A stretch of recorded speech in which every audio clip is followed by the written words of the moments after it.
galuu dhabe irra deddeebi'ee tan dhaggeeffadha sagaleetti dabalee tan dhaggeeffadha sagalee irraa hir'isee dhaggeeffadha irra deddeebi'ee dhaggeeffadha sanuma jecha isheen dubbattu waan jijjiirama qabuun qabu. Ajaa'iba dubartii takkittiin akkamitti dhiira sadii waliin jireenya Ashamaa harka fuunee hordoftoota masii arsituuf jirra jirtu bakka jirteetti nageenya waaqayyoo isiniif haa baay'atu. Guyyaa har'aas viidiyoo birootiin walitti deebinee jirra. Warroonni chaanaala kanaaf haaraa taatan sabiskiraayib gochuun gara maatii kootti dabalama. Warroonni maatii koo taatanii na hordofaa jirtan guddaa galatoomaan isiniin jechuu jaaladha. Guyyaa har'aas viidiyoo birootiin walitti deebinee jirra. Viidiyoo birootiin yoo walitti deebinu bifa haaraa viidiyoo haaraa naafillee haaraa isiniifillee haaraa jedheen yaadasi hin beeku bicha.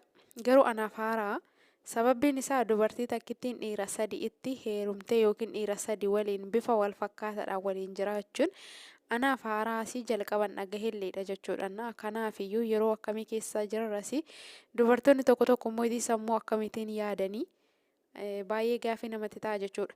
Dubartiin kun fiqiranyaawwan ishee yookiin abbaan manaan ishee bakka gara garaa jiran jechuudha. Tokko Addis Ababa keessa jira bakkuma isheen jirtu inni tokko immoo Ameerikaa irra jira jechuudha. Akkuma dhageessanii ምንም ለሱ ስሜት የለኝም ለጥቅም ብቻ ነው የምፈልገው ነው እያለች ያለችው ከነሽን ጀቻ ጀርቶ ቹረና ፋይዳ ቆፋፈን ሰበርባደ መሌ ሆመተካ ጃለለ ኢሳፍን ቀቡ ጀት ጀቹዳ ከናፍዩ ሐላ ከና ነመ ሚዱን ማለፈ ከበርባቺ ሲያናናፍን ገሉ qarshii namaatti fayyadamuudhaaf jecha jireenya namaa balleessuun baay'ee ulfaata. Sanirraa daa'ima qabdi dubartiin kun jechuudha. Osoo daa'ima qabdu jaalallee ishee Addis Ababaa jiru waliin isa waliin osoo jiraattu daa'ima deesse akka ishiin daa'ima kana deesse inni hin beeku. Garuu Addis Ababaa keessa waliin jiraata jechuudha. Dhokattee gara kiflaa garii deemtee deessee achi as deebitee ammallee isa deebiteetii achi sobaatii jirti. Garuu isheen osoo isa waliin jiraattu siifan jira sin jaaladha siifan du'a osoo jettuuni kan biraa waliin ulfooftee ji'a 9 garaatti baattee deessee achi as deebite amma jechuudha. Garuu inni ni madaala haala kanaan madaala jira. Macheen viidiyoo kana ni ilaala waan ta'eef erga viidiyoo kana daawwatee maal akka inni isheedhan jedhu bicha isaa fi ishee fi rabbitu walitti beeka jechuudha. Kanaaf namni haala kanaan yoo nama arge kanaaf lubbuu nama balleessu tarkaaffii hamaa namarratti hin fudhatu. Dubartoonni miidhaman jennee boonya yeroo baay'ee dubartoota irratti akkas ta'anii jira. Gin dubartoonni tokko tokko immoo kan sammuun isaanii hin dalagne hojii akkanaa hoggaa raawwatan baay'ee nama qaanessu. Maqaawwan dubartoota walumaa galaatitti hidha kan balleessan jechuudha. Maaliif dubartii takkittiin waan yookiin dubartoonni muraasni waan hojii fafee hojjetaniif dubartoonni hundumtuyyuu dubartoota hidhamna jechuudha. Nama sadi waliin jiraachuun hedduu ulfaata. Waggaa 4 muluu hanga isa waliin jiraattu kanatti akka ilmoo nama biraa irraa qabdu isheen hin beektu inni hin beeku jechuudha. Qabeenya illee dhabdeeti miti namni dhabee osoo namatti dhiyaate hin qabu jedhameeti jechuudha. Garuu mana ni qabdi makiinaa ni qabdi isa kana ni dhoksiti jechuudha. Isa Addis Ababaa jiru kana ni dhoksiti. Maal akka isheen irraa barbaaddeetti dhiyaatte iyyuu naaf hin galu jechuudha. Baalahaaftiitti dhiyaattee jirti hojii dhuunfaa ofii ni qabdi hojii dhuunfaa ofii akkasuma kan ishee jaalatu baalahaafti kan jedhamu sun sagaleen isaanii waan dheeratee fi inni sun banee fi jira makiinaa ni qabdi mana ni qabdi jechuudha. Osoo kana qabdu Ameerikaa kan jiru xiqqimiidhaaf isa barbaadde maallaqa ergisiiste jechuudha. Yeroo maallaqa barbaade rakkadinan jedhaani nan bilbilaa naaf ergaa itti gin isaaf fedhii takkallee hin qabu qarshii qofan sarraa barbaada. Faayidaa dhuunfaa keenyaa jaalannee nama miidhuun hedduu ulfaata. Hedduu jechuudha. Dhugaa baay'een itti qaana'ani dubartii kana. Sanirraa daa'ima qabdi. Amma inni ishee madaalaa jiru kun viidiyoo kana hin arga. Gaafa lubbuun ishee bade yookiin lubbuu ishee baasuun hin oolu. Maaliif jennaan hojii akkanaa kana hojjettee isa dhoksitee osoo isa waliin si waliinan jira osoo jettuuni daa'ima biraa deessee bakka biraa gootee achi as deebitee gaafa isatti fakkeessitu gaafa inni viidiyoo kana dhaggeeffatee tarkaaffii biroo isheerratti fudhatee yookiin lubbuu isheellee baasuu danda'a. Gaafa san garuu daa'ima kana karaa irratti hambistee jirti jechuudha. akkasumallee daa'imti kun haati kee kan akkas turtee jedhamee daa'imni kun kan ittiin arrafamu ta'a. Amileen horatu ofitti amanamummaa hin qabaatu yeroo hundaayyuu daa'imti kun tashamaqqaqeeti kan guddatu jechuudha. Maaliif jennaan hojii haadha isaa kana dhagahuun isaa hin oolu waan ta'eefiyyuu. Hin tura malee guyyaa tokko dhagahuu hin oolu numa dhaga'a dhalli isheen har'a teechistu kun lakkaa haadhiti haadha akkanaati jechuun isaa hin oolu. Akkasumallee immoo abbaan baala haabtiin kunuyyuu ilmoo isheerraa qaba waan ishee barbaachisu godheefii jira. Waan isheen barbaaddu godheefii jira. Hojii baneefii jira.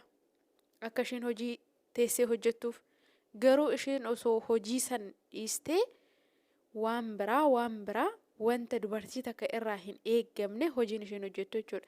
Biyaansi viidiyoo kana muluu isaa daawwachuus dandeessanii warroonni daawwattanii argitanii daawwachuus dandeessanii warroonni hin daawwatinillee immoo hojii dubartii takka irraa hin eeggamne kan isheen raawwachaatii jirtu jechuudha yeroo ammaa kana keessatti. Kanaaf haala kanaan hoggaa namni nu hube. Har'a isheen karaa sadii irra jiraatti. Tokko yoo dhiise tokko itti hafti, tokko yoo dhiise tokko itti hafti. Garuu gaafa jarreen kun sadii wal dhagahanii gaafa isaan wal baran hoo maal taati? Kanaaf baay'ee ulfaata. Yoo jiraatan tokko waliin yookaan dhiisuu maallaqaaf jecha itti dhiyaattee nama kana qarshii qofaa isarraa barbaaddee jireenya isaa balleessiti.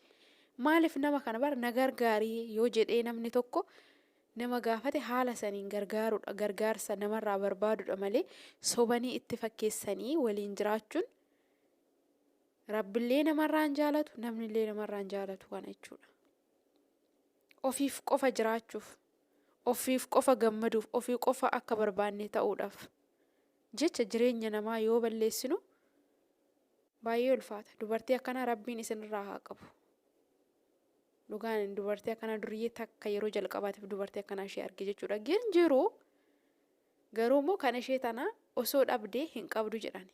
Osoo qabdu kanuma hundaafiyyuu maaliif akka jireenya isaanii balleessuun ishee barbaachise. Biyaansi gorsee ture mucaan ishee madaalu kun kanneen keessaa tokko filadhuuti tokkotti itti citiitii jiraadhu. Ani birrii baay'ee waan baradheefiyyuu birrii xiqqaan nan ga'u ittiin. Namni birrii guddaallee yoo barate ofii isaatii hojjetee birrii guddaa san argatee ittiin jiraachuudha malee qarshii namaatiin yookiin dafqa namaatiin jiraachaa jireenya namaa balleessaa jiraachuun hanga yoomiti. Suni Ameerikaa taa'ee biyya ormaa taa'ee ni ergaaf ji'aan jechuudha qarshii isheedhaaf. Isheen garuu isa waliin hin jirtu maqaadhaaf isa waliin jirti inni sobdii afaanin qofa. Afaanin qofa isatti fakkeessiti afaanin qofa isin jaaladhettiin gin hoomata akka jaalala isaaf hin qabu garuu ani faayidaadhaaf isatti dhiyaadheetti akkuma sagalee ishee keessatti dubbatte.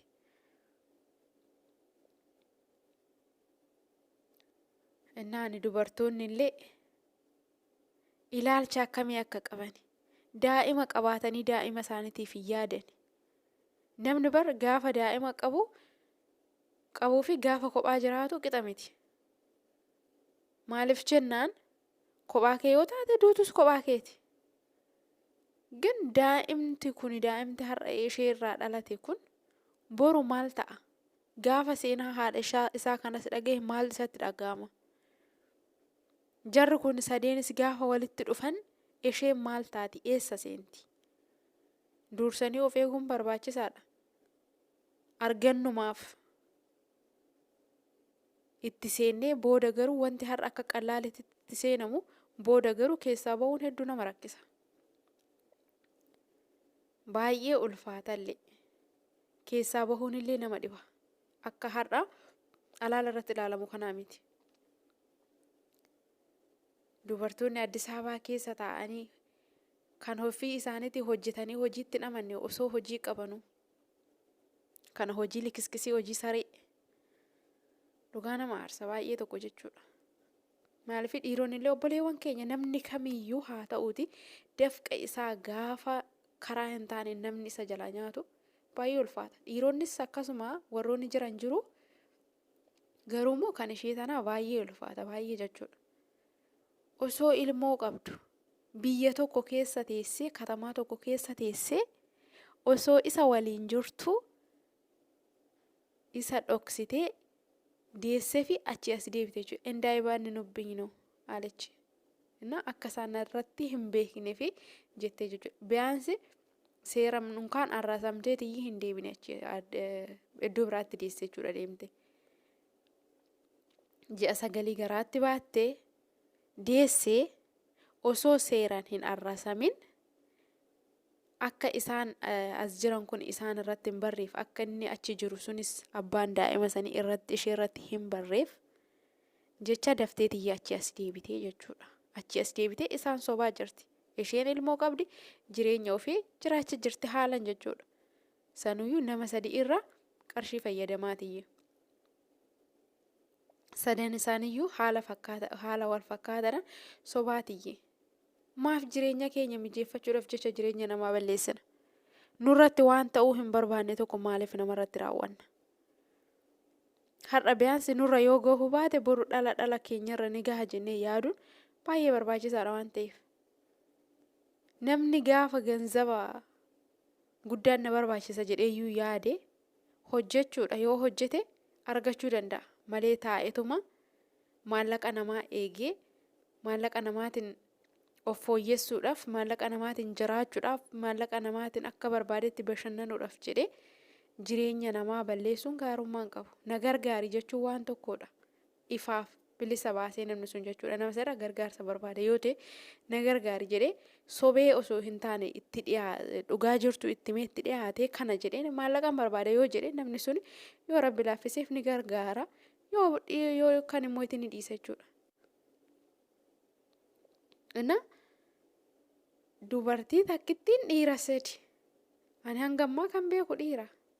Osoo ta'ellee isaanillee hojii gaarii hojjeta warra akkasii jechuu barbaade osoo hin taane garuu dubartii irraa immoo baay'ee fokkisan bareedu. Dubartii takkittii arabasmaa yaaduudhaaf illee dubbachuudhaaf illee nama qaanessu dhugaa rabbii.